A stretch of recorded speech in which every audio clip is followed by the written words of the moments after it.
Hello and welcome to Stroke by Stroke. I want to go over the colors I'm going to use today. There is still the palette from the last video. There is, this is Da Vinci paints, and this is Benzimida Orange. This one is Daniel Smith, New Gamboge. This one is Da Vinci Paints Cadmium Yellow Light. This one is Daniel Smith Cadmium Orange. And this one is Holbein Artist's Watercolor Carmine, or Carmine, I'm not sure which way that goes.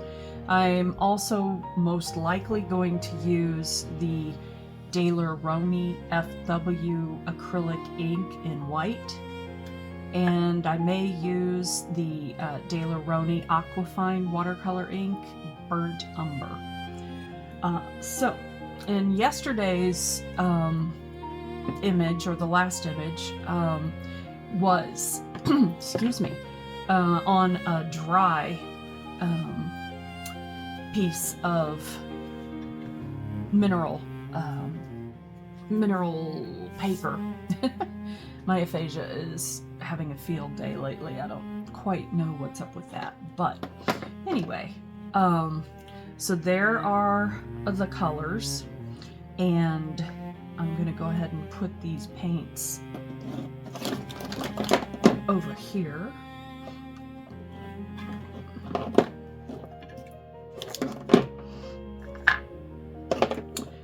And I'll put this over here. Switch those. Okay. And now I am, unlike yesterday, I'm going to use my Hake brush and do this wet on wet. And I'm not sure quite what I'm going to be doing, but yeah, trying to keep my hand there or something so that it doesn't do the autofocus thing. Okay, so what do I want to do first? Well, I'm gonna go with the darkest color, which is the Carmine, and I'm gonna use this filbert, and this is a 10. And I'm learning a lot about my brushes. Not overly thrilled with the brushes I have, in the most part. So at some point, I'm probably gonna do, when I can afford it, a nice brush. But till then, I'll be using what I have. So.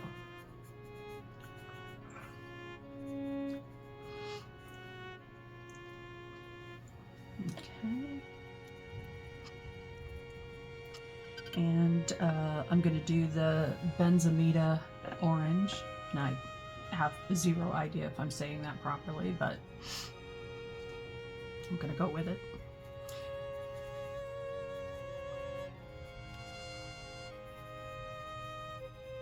And for some reason, I'm in a mood to do a lot of reds, oranges, yellows, that kind of thing.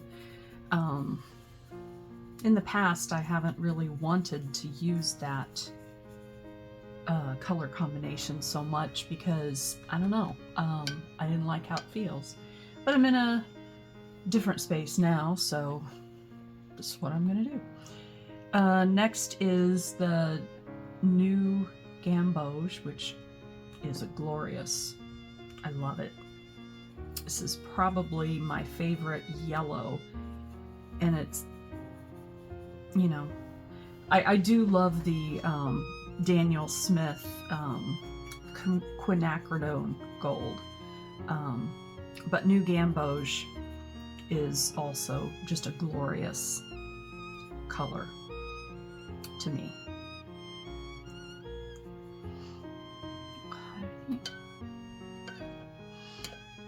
And this is the cadmium, cadmium yellow light.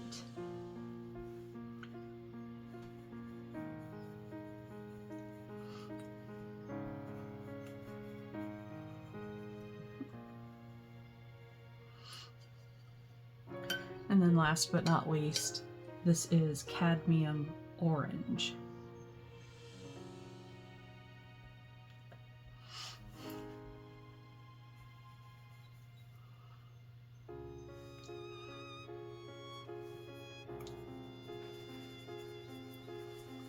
Okay.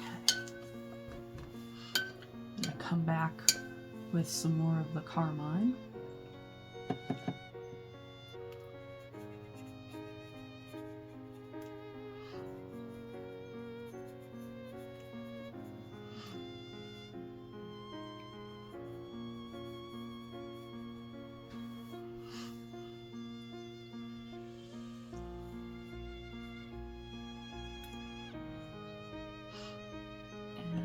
Go very thick carmine right here.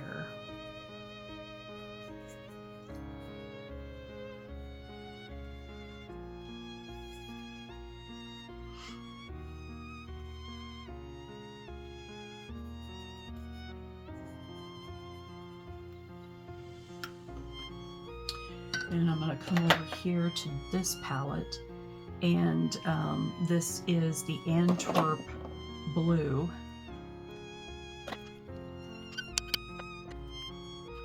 And I really do like how the oranges and the blue kind of mud down a little bit when I do this. Sometimes it's a good thing, sometimes it's a bad thing. In this image right now, I'm thinking it's a good thing.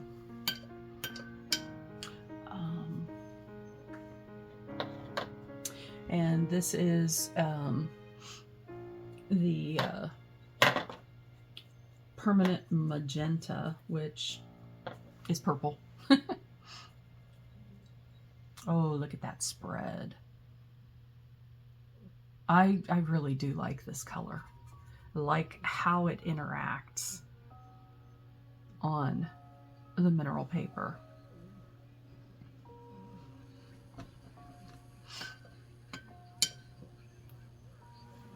And this is the, let me see here, how do you say it? Pyroline red. This is that vibrant red, red, red. I'm going to put some of the purple down in there too, or the magenta. I really like this magenta stuff because it's so granular. And I think that's fun, personally. It's like it repels the water and creates like a drier spot. And I think that's just lovely, personally. Coming back to the blue. Coming to the bottom here with some of that blue.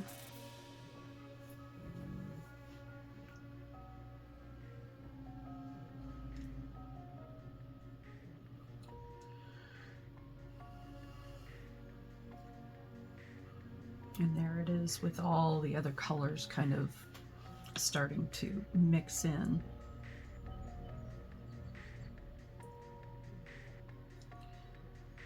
And the reason that it's going to like a muddy side is because blue is opposite the oranges, and violet or purple or magenta goes, the opposite is yellow.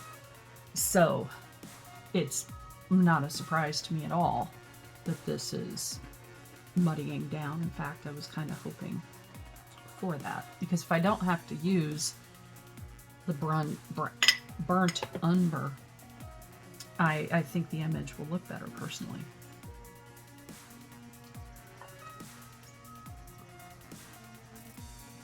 And the only reason that I know these things is because, you know, I studied color theory. I used to teach it. And just pure experimentation, honestly. Okay, now I'm going to come in here with the new gamboge again. And this is pretty thick.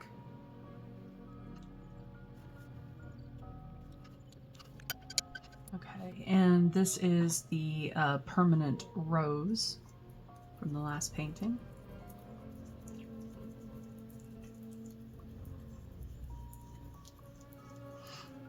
And it's dried overnight, which is perfectly fine.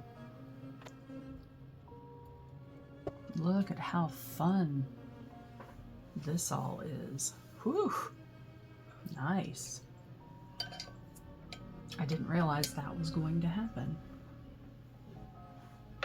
But I am certainly not mad about that at all.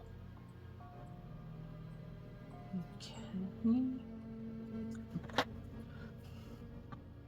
And this is the Banzamita. I've never come across that word before, so not until I found these paints.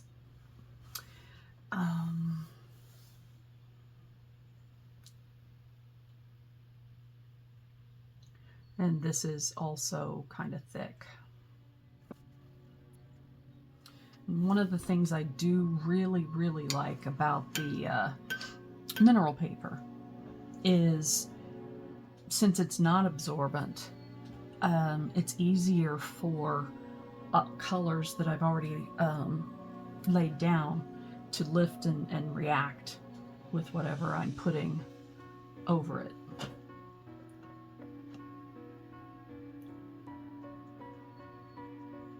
And back to the Antwerp blue. And now I think it's time for the white acrylic.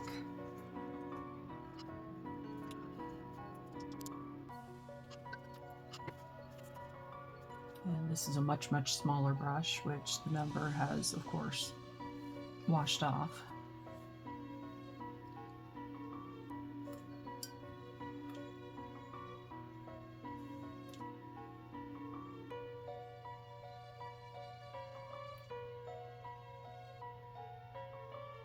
I didn't like that sharp line right there.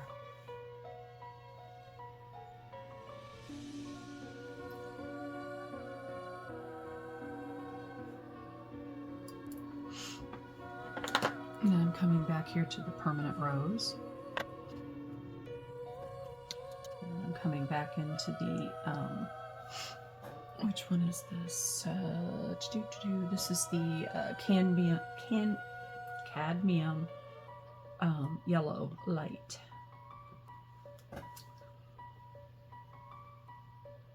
And I did this very thick.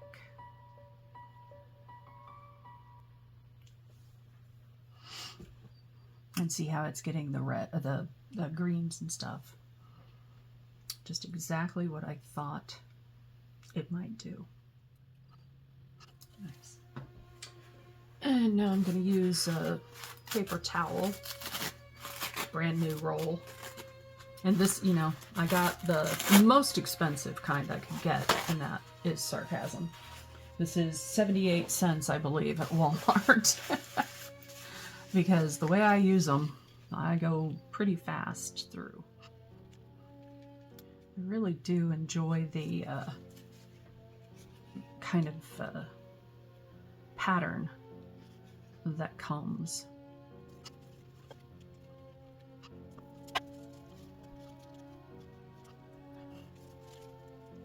Now I'm going to do some white in that particular area.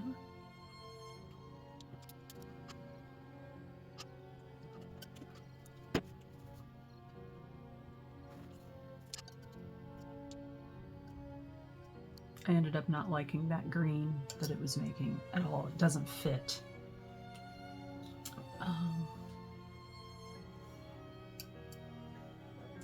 Come to more of a medium-sized brush. Like this. This is a 9. It hasn't, I haven't used it that much, so it hasn't rubbed off.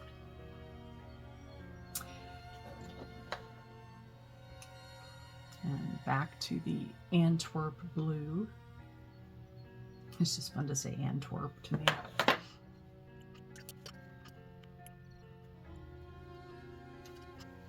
I'm gonna double down on that blue.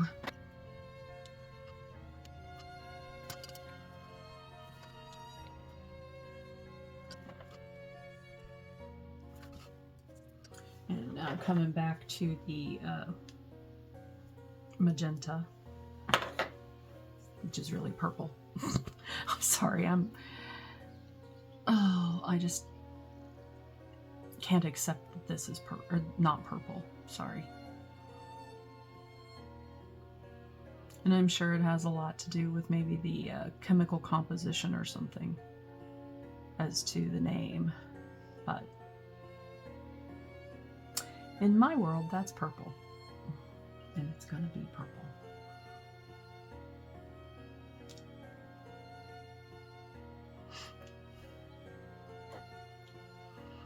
But I just love the granulation of this particular paint. To me, this is just absolutely lovely.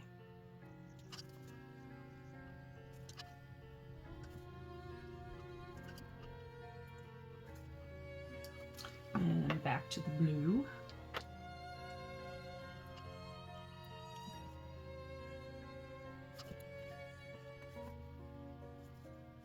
Okay, and this is back to the Carmine, or Carmine.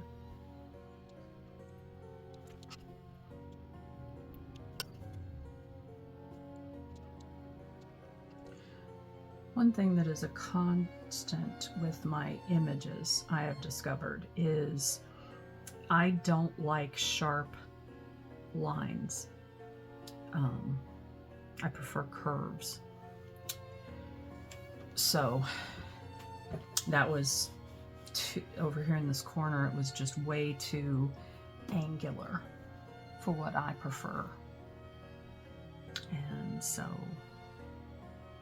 I curved it. And that's what's so amazing about being able to do art, and part of, I think, why it's so therapeutic as well, because in something like this, you have whatever level of control you want. So yeah, I think that's just amazing, because there are so many aspects of our lives these days, particularly, where, speaking for me, I don't feel like there's any sense of control whatsoever. And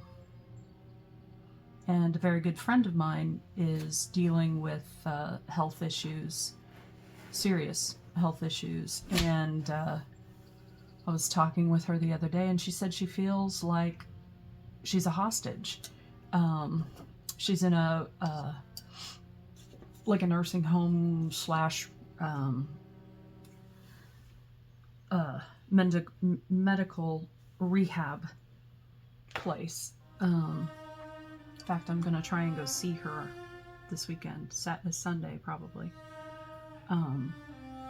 because I know how that feels, and it sucks. I don't like feeling that way at all. So yeah, you know, but through art, you know, even though I don't really have any control of anything, because control is actually an illusion, and the universe has made me know that over and over, whether I wanted to know it or not. But yeah, you know, so this gives me that locus of control again.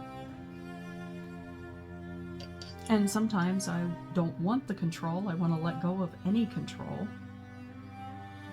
And so, yeah, It's this dance back and forth.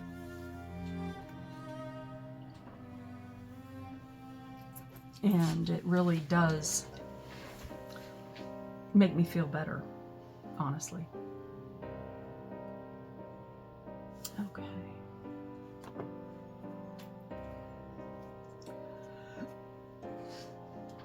And just coming back to the white acrylic again.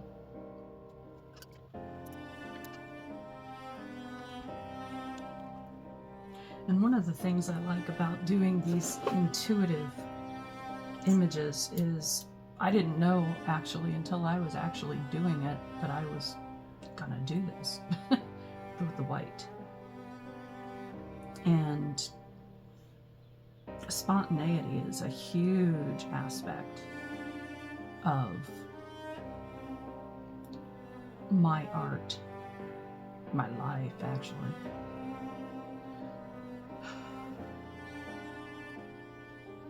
And that may have something to do with my ADHD.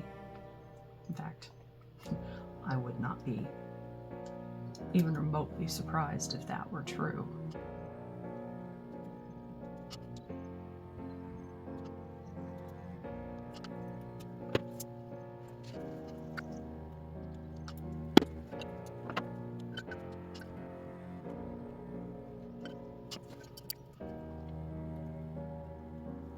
Also spirals and circles, I'm not sure. I've been looking through my art lately and looking for patterns, things like that. That's an art therapy thing. Because finding patterns within the art, meaning, you know, like I'm discovering certain colors and or what's the word I'm trying to find? Colors, shapes, how I place things, because I've discovered I really love doing diagonals like this with something roughly horizontal here, and then this I did consciously on this side. Normally it's going to be like where this is or something over here, but I seem to be doing this particular kind of composition over and over without necessarily intending to do it. So to me that's a clinically significant thing. But it's also something that I just genuinely like. You know, so when does preference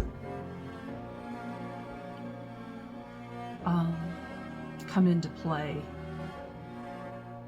And just because I like it, and why do I like it? You know, that kind of thing. Why do I keep doing that sort of thing? Maybe there's no big meaning, but I've been around the block a couple times, and for me at least, it almost always has some kind of significance when I do this kind of stuff. I just don't know what it is yet, hence why I call art therapy pre-verbal, because it comes before the words. And that's, I just, to me, that's so incredibly exciting when it happens. And I tend to do a lot of, I call them containers, where, you know, like I put blue, purple, and white all the way around the edge here. I'm containing the image here. And what am I containing? What do I feel like I need to do these containers for? Because I'm pretty sure there's something that I'm trying to contain. I just honestly don't have a clue what it is. And maybe I won't know, and maybe I will know. And that's one of my things too, by the way, is I do tend to over intellectualize pretty much everything. It's one of my coping and defensive skills, I guess you could say.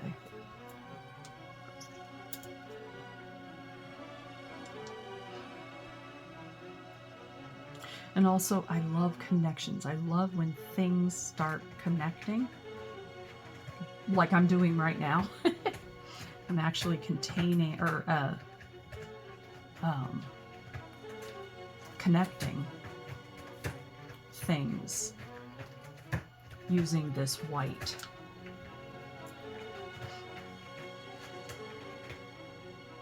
And also, you know, how much is too much? When am I doing too many things and destroying the art that I'm attempting to make? I think that's one of the reasons that my images tend to go through such an evolution. But, don't know.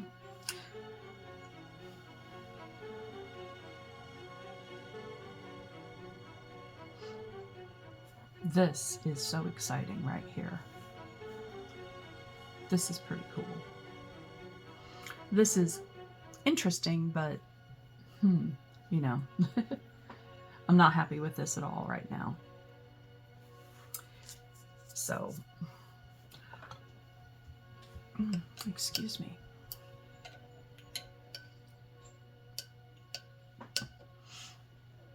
And one of the paintbrushes I was using has suddenly ceased to exist. I don't know how that happens. I've done that my whole life with everything. Okay, I'm going to add a thin carmine.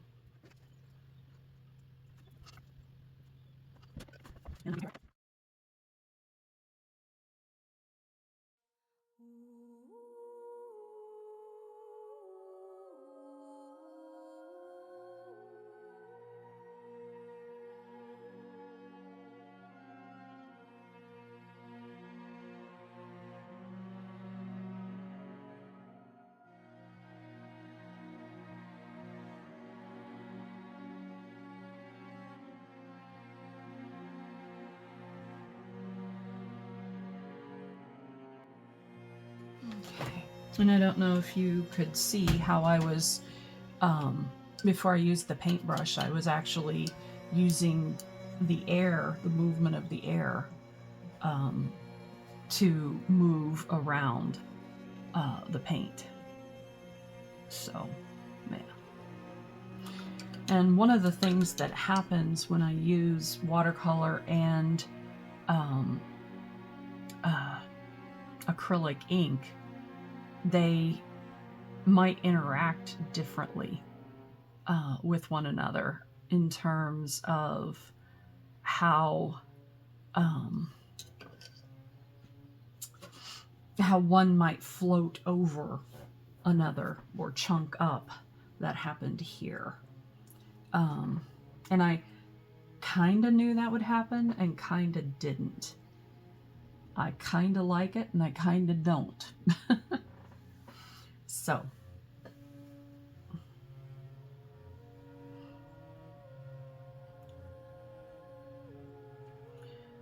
and, you know, doing this on paper as opposed to the mineral paper gives a completely different kind of look too. So, and the only way I know these things at all is because I do everything. I try. If it comes into my mind, I try it. And I keep what works, and I don't do what I don't like, usually. Sometimes I really am not in control of that particular aspect. So, let's see here. Really wish I knew what had happened to my paintbrush. And you guys may have seen it, but I can't hear you, so. Huh. It may be underneath here. It may have rolled. Or it might be this right here that I put away. Now, why would I put something away? That's bizarre. Okay, so now I have my little paintbrush again, and I'm coming into the Carmine again. And let's see here. It's either going to be awesome or horrible.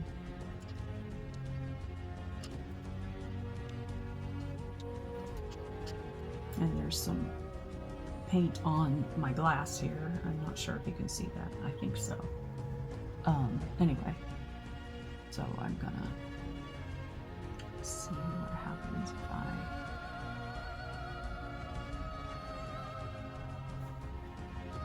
try this. And I'm using just little teeny tiny bits of paint. I'll show you. So, you know, super, super thin.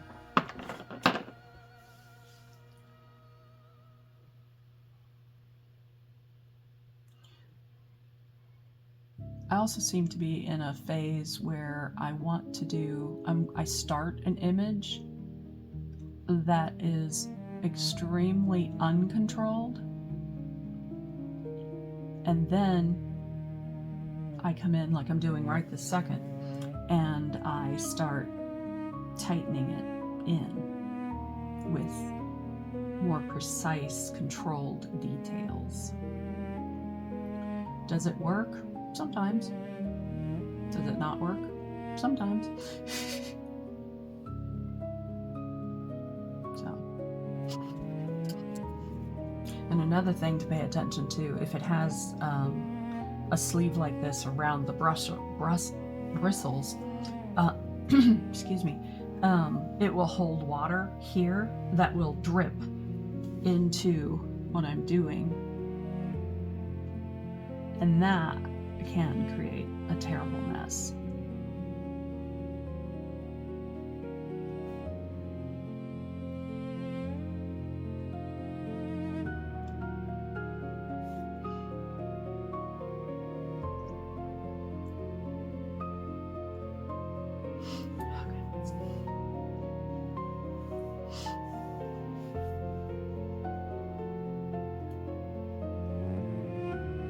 And I think I'm gonna, when this dries, I'm gonna try using my acrylic marker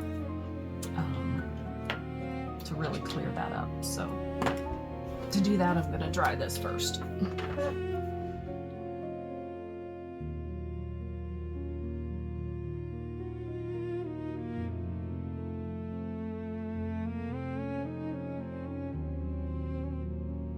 Okay, I think that's dry enough. We'll find out.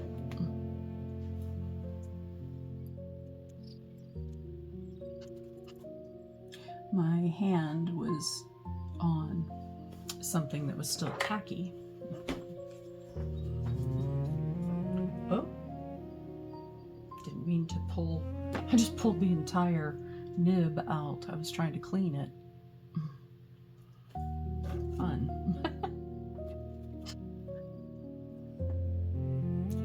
Yeah, I'm running into the acrylic ink there isn't drying very well, and I'm impatient. If I wasn't impatient, I think I could wait and do this right, but yeah, I'm using this more or less, I think, to scratch because it's not really giving me much, which just gave me an idea. So if this is what it wants to do, okay dokie. Let's see if I have one here. Nope. I'm gonna get one out of my drawer.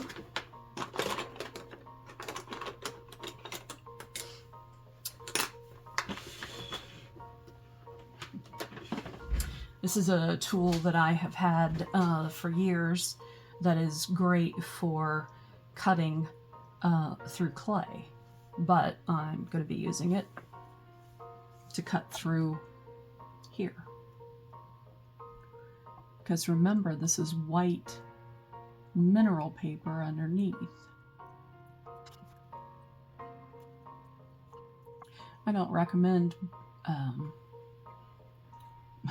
that this be a normal practice, because sometimes my pictures are simply me trying to undo something bad that I did.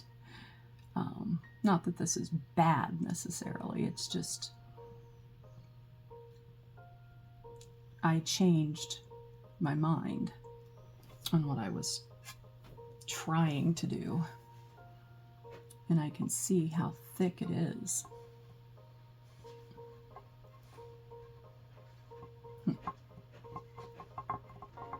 So do as I say, not as I do, and that is actually 3D now. Oh, that's exciting. That's half sarcasm and half genuine excitement.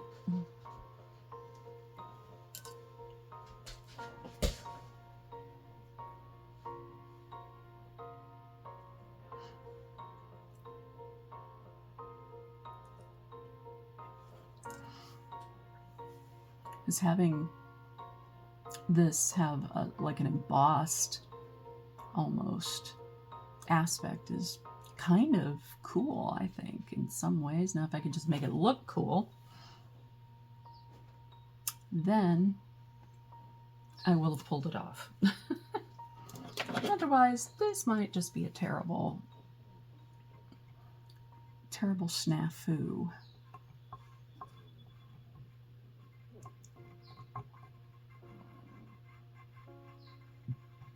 When I do the image, I call it the fly around, I'll go at an angle so that you can see exactly what I'm talking about, because it's probably not showing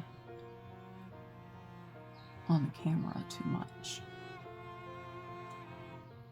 It's been fascinating learning what translates into the camera, because it looks different. So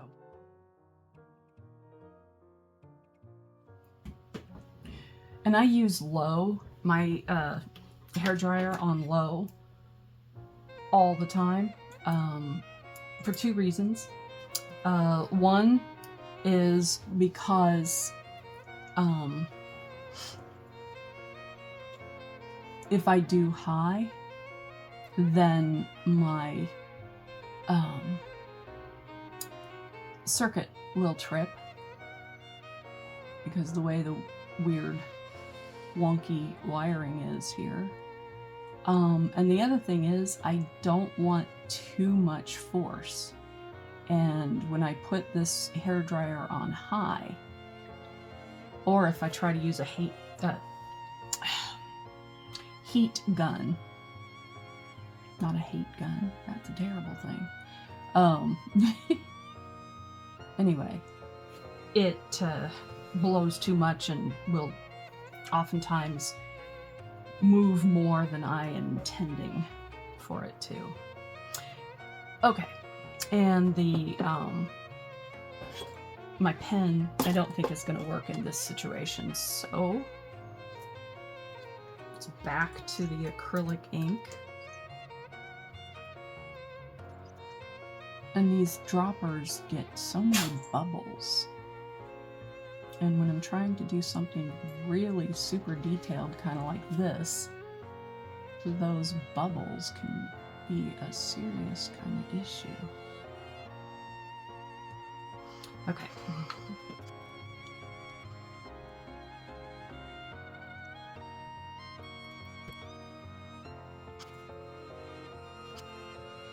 I could create a game in my videos. Have you guys let me know, did I fix it or did I kill it? That could be a humbling exercise. And part of ADHD often is, it's called rejection sensitive dysphoria, meaning that sometimes people with ADHD are almost like too sensitive and take things in a negative way, feeling rejected when there's actually no real basis in that feeling in reality. So it's a fun thing to live with.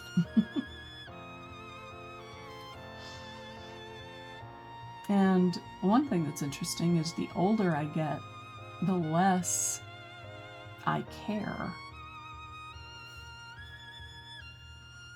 But I do care still. It's like with my beard, I was thoroughly expecting just terrible things from people about it. And to be honest with you, I would say 99.5% of the time, people have just been very supportive, you know, and it's really just kind of like not even an issue. So, the worst boogeyman often is the one that just lives in your brain. And I often, once I realize what's happening, I just tell it to shut up. Sometimes I can, and sometimes not.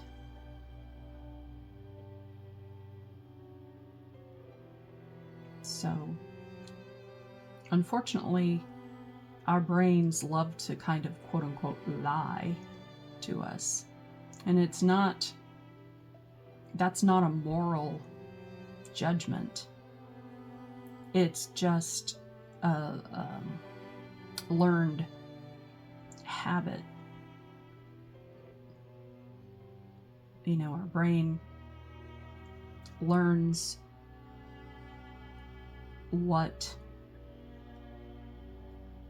bad things could possibly happen. And for those of us who have issues with things like anxiety and things like that, it can kind of have a field day with that. So, okay. I'm gonna come back over here to this corner. So I think being able to determine, is this a real thing or is this just the boogeyman? I think that's really important to work on, because there are times where the boogeyman is real. For example, you know, my ex-husband, you know, he really did put a gun to my head. He really did threaten my life. And he is no longer in my life, yet sometimes it's like I'm convinced that, you know, the PTSD comes in and I become convinced that he's found me and gonna kill me. And I know that's not true at this point. But my brain, that was such a big threat that if there's anything that makes me feel like he might still be there after me, I think frankly he's very bored with me and has completely moved on. At least I hope so. But anyway, my brain can get stuck, hence PTSD. You know, and when that happens, I can no longer tell if it's a real threat or just a remembered threat that my brain doesn't understand is not currently happening.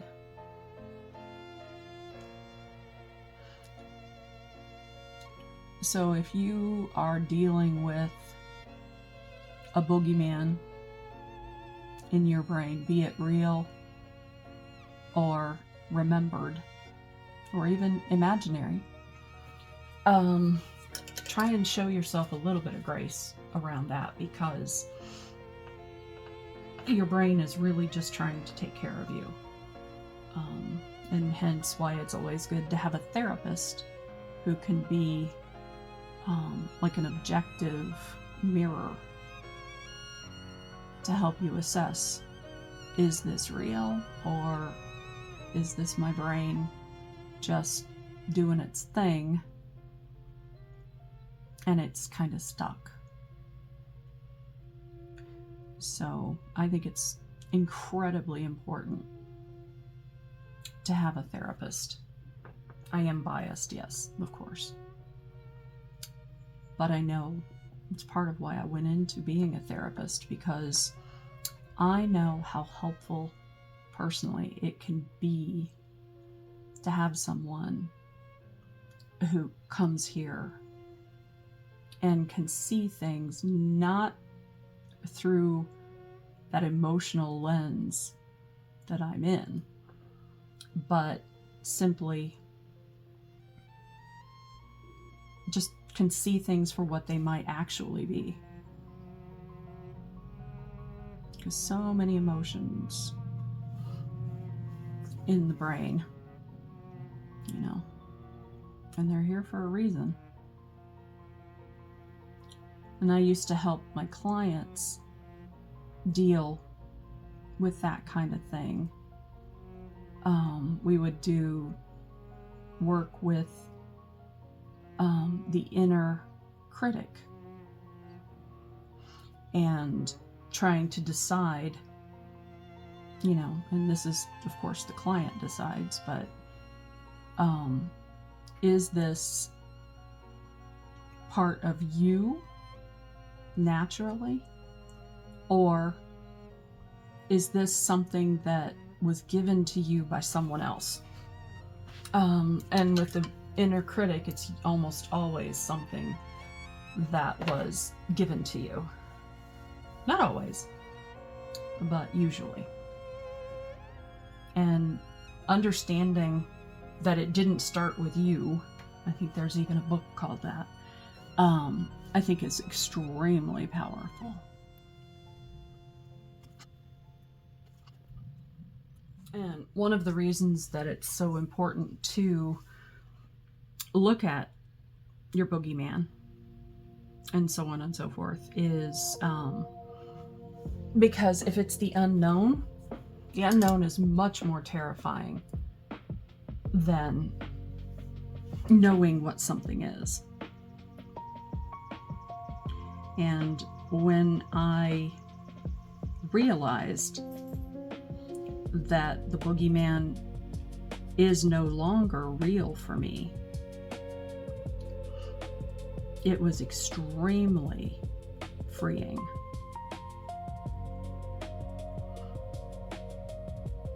Doesn't mean that poof, all of a sudden everything's rosy. That's not true at all. But it's not as bad as I thought. So same thing with the stroke, honestly, because I remember having a conversation with a friend, and she asked me what my greatest fear was. This was, I was actually at the Cheesecake Factory. One of them, I don't know if there's multiples, but I was in Albuquerque, New Mexico, and I was there waiting to take my exam to become a therapist, to get my actual license, not my provisional. And, you know, we were just having conversations like you do, and she asked me that, and I said that my greatest fear was losing my cognitive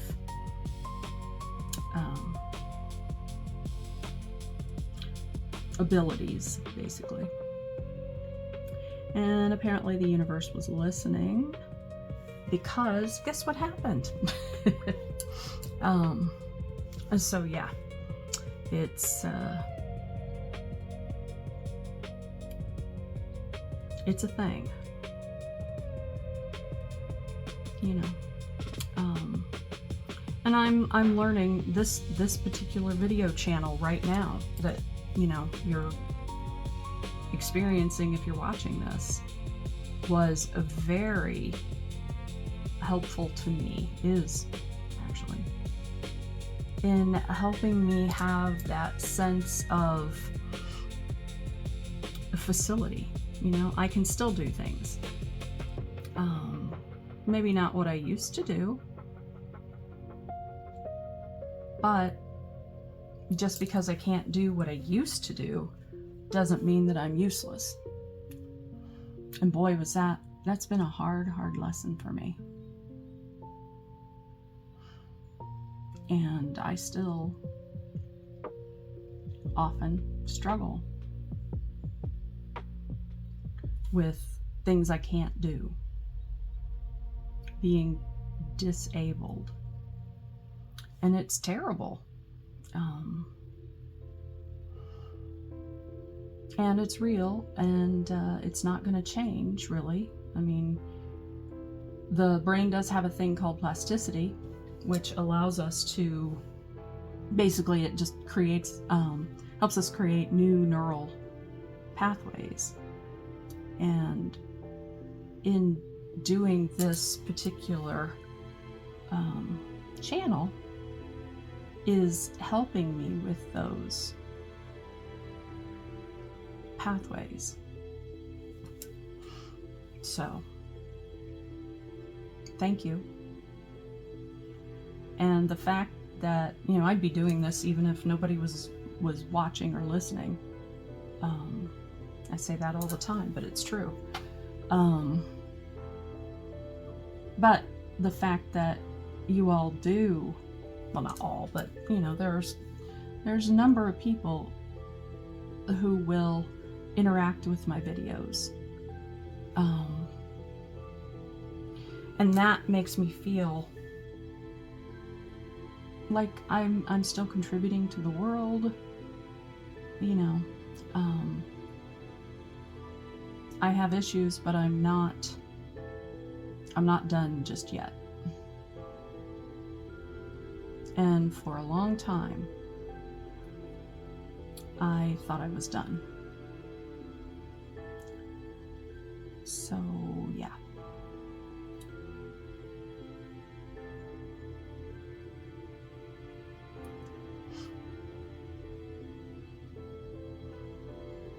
And also, the older I get, the more I say to myself,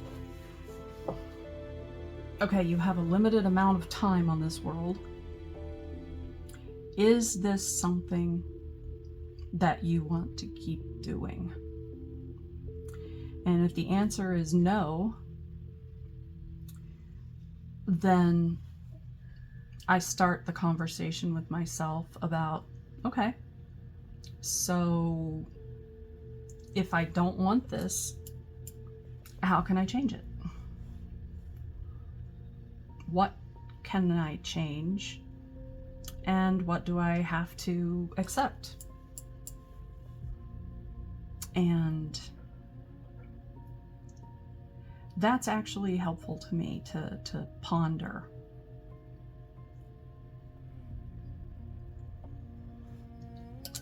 Because at one point, after, particularly after the stroke, but even before the stroke, I pretty much laid down to die because I didn't understand the purpose, the point. So, thank you for being even just a little part of me wanting to still be here. This ended up being a more serious conversation than I expected. So, yeah. But I have always been a pretty existential sort of human. So it's no surprise that I'm going down some existential rabbit holes right here, right now. Because that's important to me.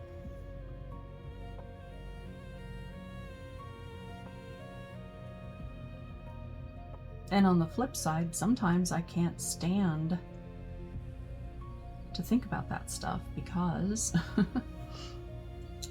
it's not a happy thing all the time. So, okay, and now I'm coming back in here with the new gamboge.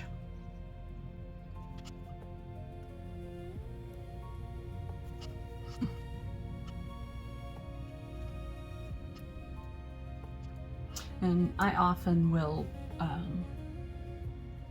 dry my brush before I come back in when I'm doing detailed things like this.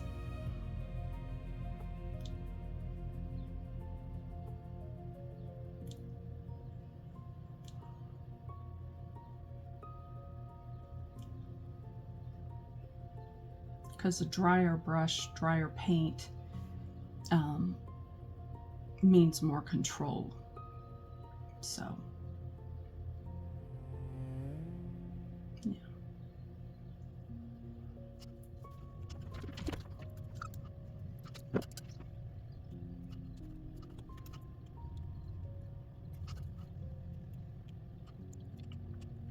I'm gonna dry that, and I think this might be it. We'll see.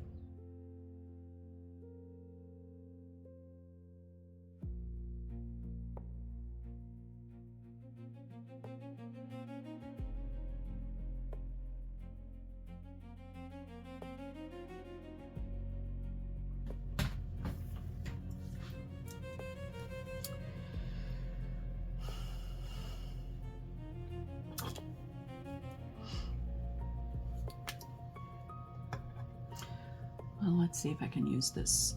It's just a white gel pen here.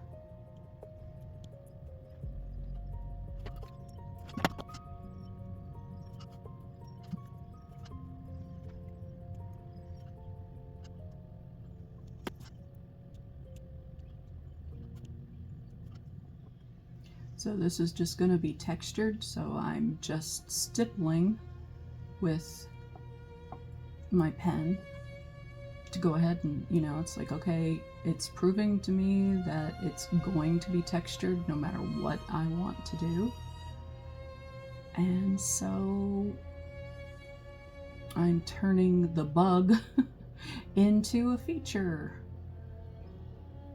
It's some, you know, that's from the coding world because I've never really been a coder, but I have taught coders things about, you know, imaging, not necessarily coding. And yeah, it reaches a point where it's like, you know, this isn't really working out for me anymore, so I'm gonna stop fighting it and go with it. See what happens. So it's having kind of almost like a hammered metal kind of texture.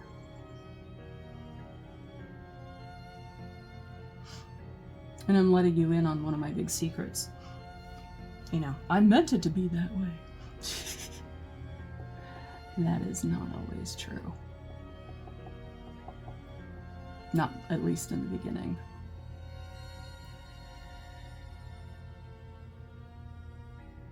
Because I tried everything I knew how to do to keep this from doing what it's doing. And I realized I can't change it. I can't stop that from happening. So, let's make it look like it was meant to be.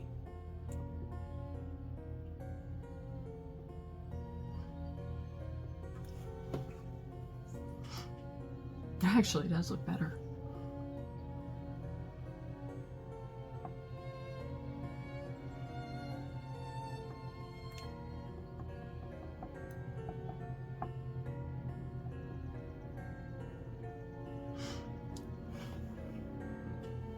Now it looks like an octopus tentacle. I'm okay with that. If it needs to be an octopus tentacle, then who am I to say it isn't, all right?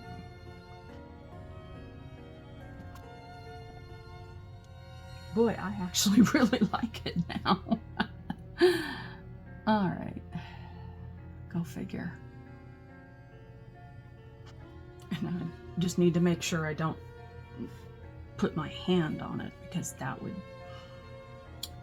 defeat the entire purpose here.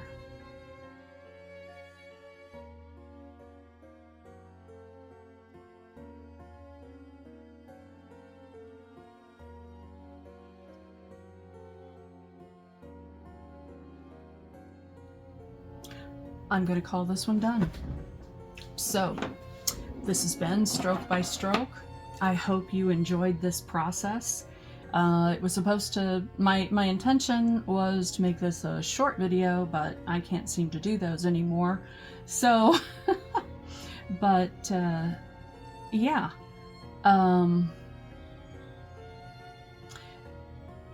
I hope you have a beautiful rest of your day, and do whatever you can to make yourself and others, well, not make them, that's a wrong way to say that. Just try to be gentle with yourself and others. And until we meet again, my friends,